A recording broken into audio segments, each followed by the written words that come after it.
ప్రస్తుతం దేశవ్యాప్తంగా ఒకటే చర్చ, పశ్చిమ బెంగాల్ రాజకీయాల్లో ఏం జరగబోతోందనేది. ఒక పక్క తాను ఎట్టి పరిస్థితుల్లో రాజీనామా చేయను అంటున్నారు మమతా బెనర్జీ. అయినా సరే గవర్నర్ అయితే ఆయన ప్రాసెస్ ఆయన ముందుకెళ్ళిపోయే అవకాశం ఉంటుంది. కాకపోతే దీన్ని పూర్తిగా ఓటమిని అంగీకరించలేకపోతున్నారు, జీర్ణించుకోలేకపోతున్నారు మమతా బెనర్జీ.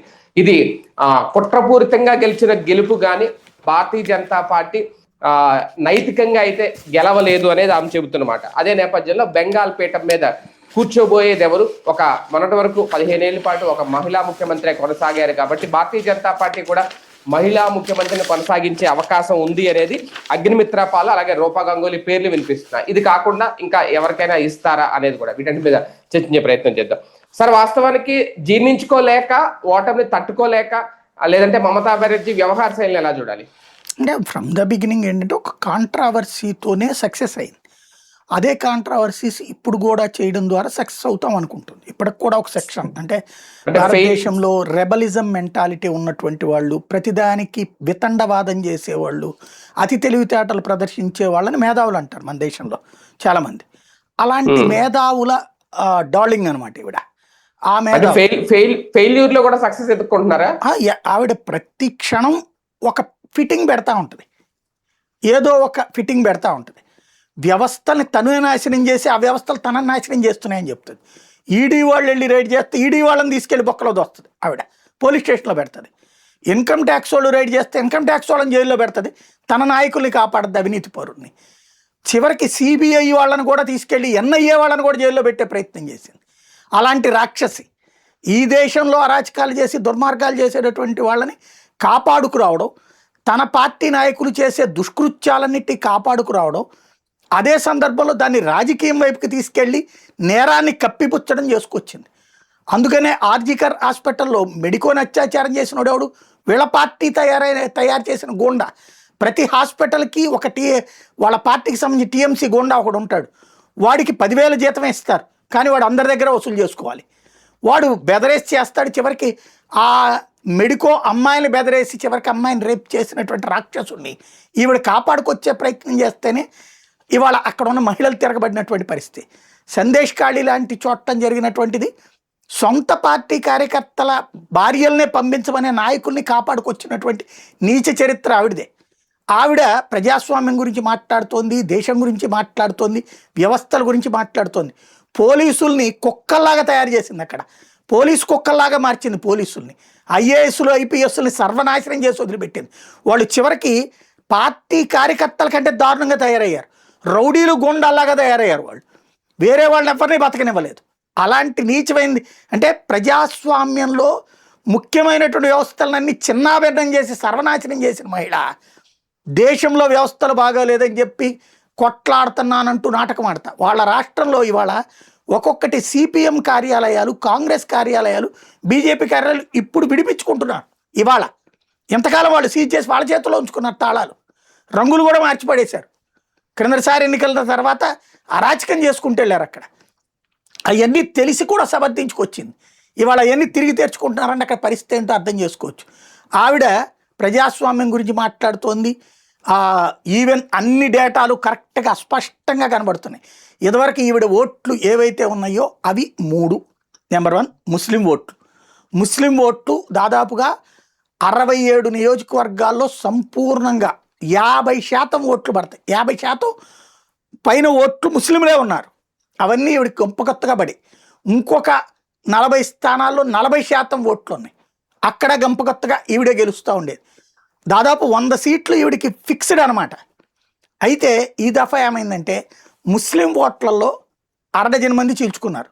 ముస్లింలు కాంగ్రెస్కి కూడా ఓట్లేశారు, ముస్లింలు కమ్యూనిస్టులకు కూడా ఓట్లేశారు. అలాగే ఇప్పుడు ఆడెవడో అక్కడ బాబ్రీ మసీద్ కడతానని ఒకడు వచ్చాడు కదా ముందుకి, వాడు ఒక పార్టీ పెట్టాడు, వాడికి కూడా వేశారు అక్కడ. ఇలా నలుగురికి చీలిపోయింది ముస్లిం ఓట్లు. అదే నియోజకవర్గంలోని హిందువులందరూ పోలరైజ్ అయ్యి బీజేపీకి ఓటేశారు. అక్కడ దెబ్బ కొట్టింది ముస్లిం ఏరియాలో. 100 సీట్ల దగ్గర ఆవిడ చెప్పే 100 అక్కడే తేడా. ఆ డేటా చూస్తే అర్థమైపోతుంది. ఇవాళ డేటా అంత క్లియర్గా ఉంది కదా.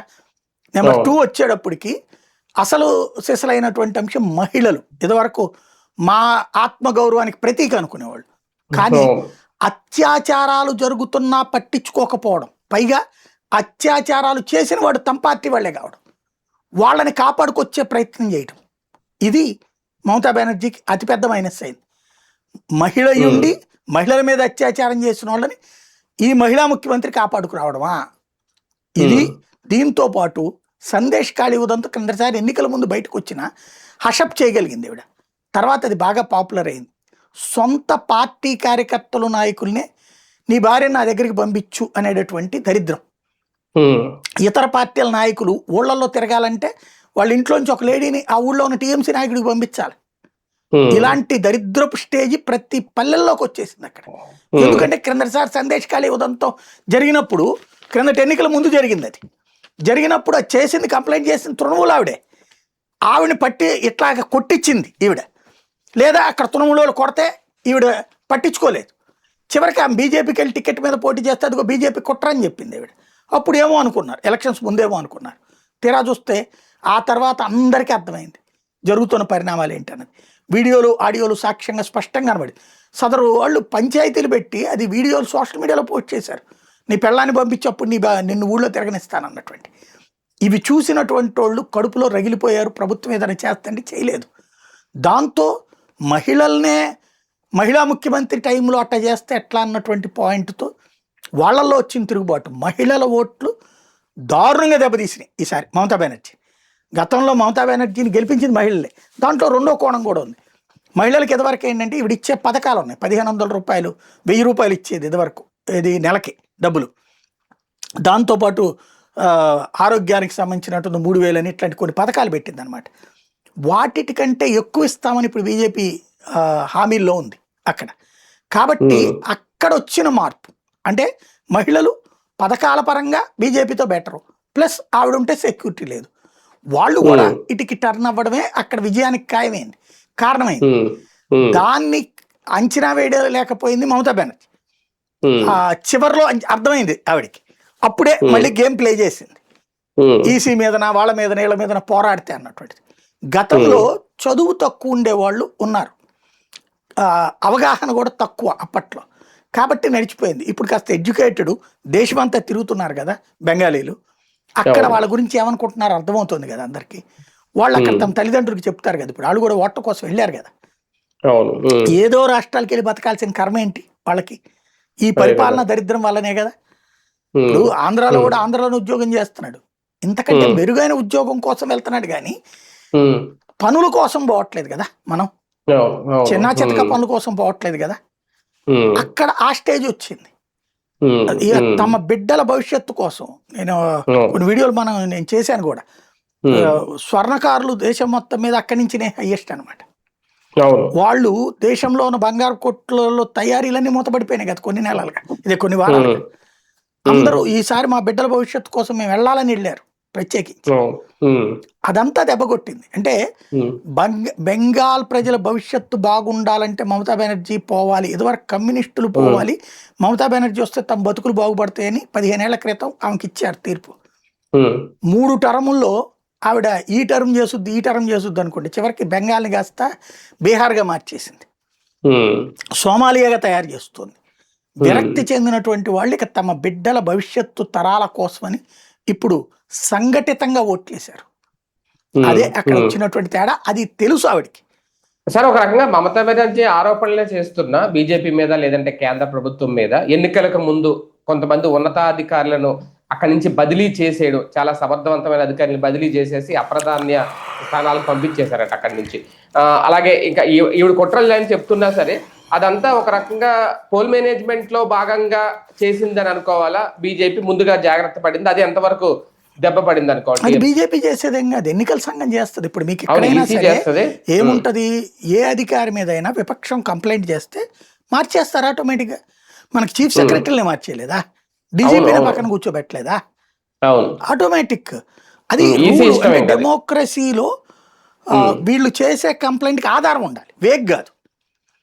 ఆధారాన్ని చూపెట్టగలిగితే ఎన్నికల సంఘం మార్చేస్తుంది. మీకు చిన్న ఉదాహరణ చెప్తా. 2009 ఎన్నికల్లో చిరంజీవి గారు పోటీ చేశారు కదా. ఆ పోటీ సందర్భంగా తిరుపతి నేను ఇన్ఛార్జిగా ఉన్నా TV9కి. అప్పుడు కరుణాకర్ రెడ్డి ఏం చేశారు, తెలుగుదేశం వాళ్ళతో బాగా మిలాఖత్ అయిపోయారు. శంకర్ రెడ్డి అని తెలుగుదేశం తరపున అభ్యర్థి, అసలు ఎన్నికల్లో ప్రచారం కూడా చేయలేదు ఆయన. కనీసం నామినేషన్ కూడా 10 మందిని వెంట పెట్టుకెళ్ళాల, అంతగా అమ్ముడుపోయాడు అవతల. ఆ ప్లేస్లో అంటే తెలుగుదేశం ఓట్లు కూడా తమకే అన్నటువంటిది వీళ్ళు ప్లాన్ చేసుకున్నారు. చివరిలో ఏం చేశారు, రేపు ఎలక్షన్ అనగా చిరంజీవి డబ్బులు పంచుతున్నాడు అన్న పేరుతో ఆయన హోటల్లో మీద ఎక్కడ ఆందోళన చేశారు కాంగ్రెస్ వాళ్ళు, ధర్నా చేశారు. మీడియా చేత అదిగో చిరంజీవే ఇట్లా చేస్తున్నాడని ఫోకస్ చేయించడానికి రెడీ అయ్యారు. అక్కడ దాదాపు 2 గంటల పాటు ధర్నా చేస్తే ఇమ్మీడియట్ బ్రేకింగ్ రావాలి కదా చిరంజీవి హోటల్ ముందు, ఎవడో వేయలే బ్రేకింగ్. నాకు ఆఫీస్లో నేను నేషనల్ ఛానల్స్ ప్రతినిధులతో కూర్చుని మాట్లాడుతాను, కొంతమంది నెక్స్ట్ రోజున మేమందరం కలిసి ప్లాన్ చేసుకుందాంలే అనేసి. ఆ టైంకి నాకు ఈ విషయం తెలిసింది. వెంటనే నేను అక్కడికి వెళ్ళి చూసా, అన్ని ఛానళ్ళు అప్పటికి అక్కడ ఉన్నాయి మాకంటే ముందే, కానీ ఎవరు ఫోకస్ చేయాలి అంటే ఆల్రెడీ వాళ్ళు ప్లాన్డ్గా ఉన్నారు అక్కడ. నేను టీవీ 9లో స్టార్టింగ్ ఇదిగో ఇట్లా చూడండి వీళ్ళు చేస్తుంది, ధర్నా చేస్తే రేపు ఇది ఎలక్షను, ఇవాళ రోజున కూర్చుని వీళ్ళు ధర్నా చేస్తున్నారు, జిందాబాద్ కాంగ్రెస్ అంటున్నారు, ఎట్లా చేస్తున్నారు అన్నదాన్ని నేను హైలైట్ చేశా. అప్పుడు ఇది పక్కా కుట్ర చిరంజీవి మీద అన్నది.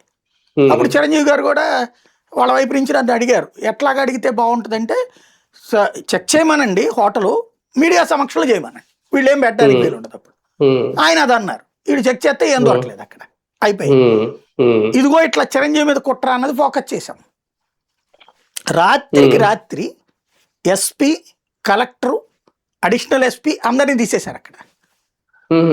మొత్తం సాయంత్రానికల్లా స్పెషల్ ఆఫీసర్ని పంపించారు. బీఆర్ మీనాని మా కృష్ణా జిల్లా కలెక్టర్ చేశారు, ఆయన అక్కడికి వేశారు ఇన్ఛార్జిగా. ఆయనతో పాటుగా ఐపీఎస్లో స్ట్రాంగ్ ఐపీఎస్ని అక్కడికి పంపించారు, ముగ్గురిని రాత్రికి రాత్రి. అంటే అది ఎవిడెన్షియల్గా ఉండాలి. అప్పుడు కాంగ్రెస్ గవర్నమెంటే కదా ఉంది, 2009 రాజశేఖర రెడ్డి గవర్నమెంటే కదా ఉంది, సెంటర్లో కూడా కాంగ్రెస్ ఉంది. మరి నిజంగా చేయాలంటే ఈసీ పని ఈసీ చేస్తుంది. ఇక్కడ జరిగింది ఏంటయ్యా అంటే వీళ్ళు అసలు కేంద్ర పలకాలు కూడా ఆడుకుంటుంటే ఏం చేయాలి, అక్కడ పక్కన పెట్టారు. అది ప్రతి రాష్ట్రంలో జరుగుతుంది ఎన్నికలప్పుడు, దాన్ని ఇవి ఎగ్జాగరేటెడ్ గా చెప్తోంది. కాంగ్రెస్ పాలిత రాష్ట్రంలో జరగలేదా? ఖచ్చితంగా జరుగుతుంది. ఎవడో నా కాంగ్రెస్ ఉన్నప్పుడు జరగలేదా? నేను చెప్పింది కాంగ్రెస్ ఉన్నప్పుడే కదా జరిగింది. కాబట్టి ఈ కామన్ గా ఉంటాయి. కాకపోతే ఏంటంటే ఆవిడేంటంటే విక్టిమ్ కార్డు ప్లే చేద్దాం అనుకుంటోంది. ఒకప్పుడు ఇందిరాగాంధీ ఎట్లయితే ఎమర్జెన్సీ పెట్టి దేశంలో అల్లకల్లోలం చేసి ఆ తర్వాత ఓడిపోతే జనాలు ఓడగొడితే దాన్ని కవర్ చేసుకోవడానికి ఆవిడని అంటే ఆ తప్పులు చేసినందుకు అరెస్ట్ చేస్తే ఆ అరెస్ట్ని పెట్టి విక్టిమ్ కార్డు ప్లే చేసి మళ్ళీ అధికారంలోకి వచ్చింది కదా. ఆ ఇందిరాగాంధీ వ్యూహం ఇప్పుడు ఈవిడ ఫాలో అవుతుంది, అది కనబడుతోంది మనకి. బెంగాల్ పీఠం మీద కూర్చోబోయేది ఎవరు? ఒక మహిళా ముఖ్యమంత్రి మొన్నటి వరకు ఉన్నారు 15 ఏళ్లుగా, మళ్ళీ ఇప్పుడు ఒక మహిళనే తీసుకొచ్చే అవకాశం ఉంది అనేది ఎంతవరకు వాస్తవం? అట్లాంటి రాజకీయాలు నాకు తెలిసి బీజేపీ చేస్తాను నేను అనుకోను. ఈ సెంటిమెంట్ ప్రకారం ఎట్లా చేద్దాం అన్నది. ఇప్పుడు యోగి ఆదిత్యనాథ్ పేరు అంతకుముందు ఎవడన్నా విన్నారా? లేకపోతే ఇప్పుడు గుజరాత్ ముఖ్యమంత్రి పేరు ఎవరో మనకు ఐడియా ఉందా పెద్దగా? లేదా రేఖా గుప్తా పేరు అంత ముందు ఎప్పుడన్నా విన్నామా మనం? మధ్యప్రదేశ్ ముఖ్యమంత్రి కానీ లేకపోతే రాజస్థాన్ ముఖ్యమంత్రి కూడా, ఛత్తీస్గఢ్ ముఖ్యమంత్రి కానీ అంత ముందు అంటే మధ్యప్రదేశ్ అంటే ఆయన పేరు కనబడేది శివరాజ్ సింగ్ చౌహాన్ అని, రాజస్థాన్ అంటే సింధియా పేరు కనబడేది వసుంధరా సింగ్ పేరు, ఛత్తీస్గఢ్ అంటే రావణ్ సింగ్ పేరు. ఇప్పుడు ఎక్కడ ఉన్నారు వాళ్ళు? బేసిక్ గా బీజేపీ అట్లా లెక్కేయదు, భవిష్యత్తుకి ఎలా ఉంటది, క్యాస్ట్ ఈక్వేషన్ చూస్తుంది, అడ్మినిస్ట్రేషన్ ప్లానింగ్ చూస్తుంది. వాళ్ళు పెట్టిన వాళ్ళు అయితే సక్సెస్ అవ్వబట్టినే కదా మధ్యప్రదేశ్లో 20 ఏళ్ళ నుంచి అధికారంలో ఉంది. ఛత్తీస్గఢ్లో 15 ఏళ్ళ నుండి మధ్యలో ఒక టర్మ్ పోయినా మళ్ళీ వచ్చింది. అడ్మినిస్ట్రేరియల్లో ఒక స్ట్రాటజిక్ గా పోతారు వాళ్ళు. ఎవరినైనా అది సువేందు అధికారినే తేవచ్చు, లేదా ఇంకొకరినైనా తేవచ్చు, ఆయనే తెస్తారని కూడా నేను చెప్పలేను. ఆర్ఎస్ఎస్ మూలాలు ఉన్న వాళ్ళకే ప్రాధాన్యత ఇస్తారని అట్లా రూల్ కూడా ఏమి లేదు. అలాగనైతే హేమంత్ బిశ్వా శర్మ ఎట్లా ఎన్నికవుతాడు, రేఖా గుప్తా ఎందుకు ఎన్నికవుతుంది? బేసిక్ గా ఎవరు ఏంటి అన్నటువంటి త్రిపుర ముఖ్యమంత్రులు అయితే వాళ్ళు కాంగ్రెస్ పార్టీ తరపున వాళ్ళు, అసలు బీజేపీతోనే సంబంధం లేనటువంటి వాళ్ళు. కాబట్టి అట్లాంటి లెక్కలేమి ఉండవు. వాళ్ళకి ప్రతి ఒక్కళ్ళ గురించినటువంటి ఫీడ్బ్యాక్ మనకు గనక చిట్టి రోబో టైప్ లో ఓ మనిషి పేరు చెప్పగానే వాళ్ళ జీవితం అంతా చెప్తారు. వాళ్ళు దేని పనికి వస్తారు, ఎట్లా పనికి వస్తారు, ఏ అనేది వీళ్ళు మిషన్తో కనిపెట్టారు, వాళ్ళ మెదళ్లలోనే ఉంది అక్కడ ఫ్రమ్ ద బిగినింగ్. ఆ మనిషి క్యారెక్టర్ ఏంటి, వాళ్ళు దేనికి పనికి వస్తారు అనేది ఆర్ఎస్ఎస్ సంబంధించిన హెడ్స్ కనుక వాళ్ళు ఎదురుగుండా కూర్చుంటే మనతో 10 నిమిషాలు మాట్లాడితే మనం దేనికి పనికి వస్తాం వాళ్ళు డిసైడ్ చేసేస్తారు. ఆ స్థాయి బుర్రలో ఉన్న వాళ్ళు చాలా మంది ఉన్నారు అక్కడ. సార్ దాదాపు దశాబ్ద కాలానికి పైగా గట్టి పోరాటమే చేసి మొన్న కూడా ఎన్నికలకు ముందు కూడా మమతా బెనర్జీ మేనర్డ్ లాంటి మాటలు పడి భారతీయ జనతా పార్టీ ఇప్పుడు అధికారంలోకి వచ్చింది. ఒక ప్రతీకార రాజకీయ పరిపాలన ఏమన్నా చూడబోతాము? నాకు తెలిసి ఇంతవరకు బీజేపీ అట్లా చేసి ఉంటే గనక ఛత్తీస్గఢ్లో మొన్న 5 ఏళ్ల తర్వాతన చాలా మందిని లేపేయాలి కదా, లేదు కదా. ఇప్పుడు మొన్న మధ్యప్రదేశ్లో రెండు సంవత్సరాల పాటు మళ్ళీ కాంగ్రెస్ అధికారంలోకి వచ్చింది. అప్పుడు మళ్ళీ సింధియా చీల్చేదాకా ఆ 2 ఏళ్లలో చాలా దాడులు జరిగింది బీజేపీ వాళ్ళ మీద. కానీ ఆ తర్వాత వచ్చిన బీజేపీ 3 ఏళ్ళు అధికారంలో ఉంది, మళ్ళీ ఇప్పుడు 5 ఏళ్ళకి వచ్చింది కదా. ఎక్కడన్నా ఎవరన్నా ప్రతీకారం తీర్చుకుందా? ఏమన్ ఉత్తరప్రదేశ్లో చూస్తే ఎక్కడన్నా ప్రతీకారం తీర్చుకుంటున్నారా? కేవలం అరాచక శక్తుల సంగతి మాత్రమే చట్టపరంగా చేస్తారు వాళ్ళు, అంతేగాని నరికేయడం, కొరికేయడం, చంపేద్దాం అనే క్యారెక్టర్లు అయితే కాదు వాళ్ళు. అరెస్టులు, దాడులు అవి ప్రతీకారం కదా, చట్టబద్ధమైనటువంటి శిక్ష అవుతుంది. ఇప్పుడు ఆంధ్రప్రదేశ్ లో జరుగుతున్నది ఏంటి? తప్పుడు కేసులు ప్లస్ దాడులు. ఇక్కడ అక్కడ కొన్ని ఇన్సిడెంట్స్ జరుగుతున్నాయి. అయితే అవేంటంటే రేపు ఎలక్షన్ అయిపోగానే మీ పిల్లలందరినీ నా దగ్గరికి పంపించాలి, లేకపోతే మిమ్మల్ని చంపేస్తామన్నోడిని రోడ్డు మీద కొట్టి, అట్లాగే రేపు ఎలక్షన్ అయిపోగానే మిమ్మల్ని అందరినీ తలలు నరికేస్తానని చెప్పినటువంటి వాడు వాళ్ళని అక్కడ చంపలేదు, వాళ్ళనేమి రోడ్డు మీద చెంపదెబ్బలు కొట్టడం ఇట్లాంటిది. అరాచకవాదులకైతే థ్రెట్టే. ఖచ్చితంగా చట్టపరమైన శిక్షలు అయితే ఉంటాయి గ్యారంటీ. ఇప్పటికే వాడు ఎవడో ఆ జహరుద్దీన్ ఉంది, వాడు మొన్న అదే స్టిక్కర్లు అతికిచ్చినోడు ఉన్నాడు కదా, వాడు జంపు బంగ్లాదేశ్ పారిపోతుంటే పట్టుకున్నారు ఏదో చెప్తున్నారు. అట్లాగే రైల్వే స్థలాలు ఆక్రమించేసి బంగ్లాదేశీలు ఇల్లు కట్టారు, అవన్నీ ఇప్పుడు క్లియర్ చేశారు. చాలా మంది పారిపోతున్నారు వెనక్కి ఇప్పటికే. అలాంటి వాళ్ళకి భయమే, అలాంటి వాళ్ళు అయితే వదిలిపెట్టారు. తప్పు చేసిన వాళ్ళు అందరూ భయపడతారు, తప్పుడు పనులు చేసిన వాళ్ళు. ఇప్పుడు ఏం జరుగుతుంది సార్ ఒకవేళ నిజంగా రాజీనామా చేయకపోతే మమతా బెనర్జీ గవర్నర్ తన పని తాను చేసుకెళ్ళిపోతారా? ఆవిడ పుస్తకం చదివినట్లేదు కాన్స్టిట్యూషన్. రాహుల్ గాంధీ దగ్గర పథకం పెట్టుకు తిరుగుతుంటాడు కదా, ఎర్ర పుస్తకం ఒకటి రాజ్యాంగంది, అది కొద్దిగా ఒకసారి కాపీ తెప్పించుకుని చదువు, లేకపోతే ఆవిడ ఫోన్లో చూసుకుంటే అర్థమైపోద్ది. 5 ఏళ్లకని శాసనసభ ఉంటుంది కానీ శాశ్వత సభ కాదు శాసనసభ అనేది.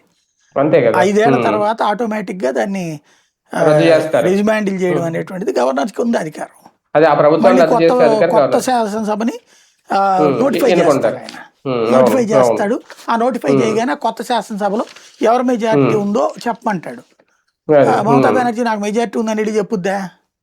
లేదుగా. చెప్తే సరితే అమ్మ అంటాడు, తీసుకురా అంటాడు. ఎమ్మెల్యేలతో సంతకాలతో తీసుకెళ్లి ఇవ్వాలి లిస్టు. ఆ లిస్టుని బట్టి ఇప్పుడు ఇదివరకు అయితే గనక ఎవరికి ఎక్కువ సీట్లు వస్తే వాళ్ళకని పిలిచేసేవాడు. ఇప్పుడు అట్లా కాదు, నీకు సంపూర్ణంగా హాఫ్ పైన మెజారిటీ ఉండి చూపించాలన్నమాట. అప్పుడు పిలుస్తారు, ఆటోమేటిక్గా బీజేపీ చూపెడుతుంది, అది అయిపోతుంది. కాసేపు ఈ లోపు ఏంటంటే ఈవిడ ఇప్పుడు ఎక్కడో ఎందుకు ఈడీ అయిపోయింది, ఈసీ అయిపోయింది, సిబిఐ అయిపోయింది, ఎన్ఐఏ అయిపోయింది, చివరికి సుప్రీంకోర్టును కూడా దొంగ అంటుంది. ఇప్పుడు అక్కడ బెంగాల్లో సర్ చేసింది ఎవరో తెలుసా? జ్యుడిషియల్ ఆఫీసర్స్, మ్యాజిస్ట్రేట్, జిల్లా జడ్జీలు చూసింది. అయినా కూడా తప్పు జరుగుతోందంటే తప్పులు చేసిన ఆవిడ తప్పుల్ని వాళ్ళు పట్టుకున్నారు. కాబట్టి ఈ తప్పుడు పనులు చేసిన ఆవిడ తప్పుడు మార్గంలో ఏదో చేద్దాం అనుకుంటది, ఏం కాదు అక్కడ. ప్రజా తీర్పును అంగీకరించలేకపోతున్నారు. అంతే అంతే. రైట్. చూద్దాం. మొత్తానికి పశ్చిమ బెంగాల్ రాజకీయాలు అయితే చాలా హాట్ గా నడుస్తున్నాయి. ఇక ఎవరు కాబోయే సీఎం పశ్చిమ బెంగాల్ తరఫున, భారతీయ జనతా పార్టీ తరఫున ఎవరు కాబోతున్నారు అనేది ఇంకా సస్పెన్స్ అయితే కొనసాగుతుంది. ఏం జరుగుతుంది?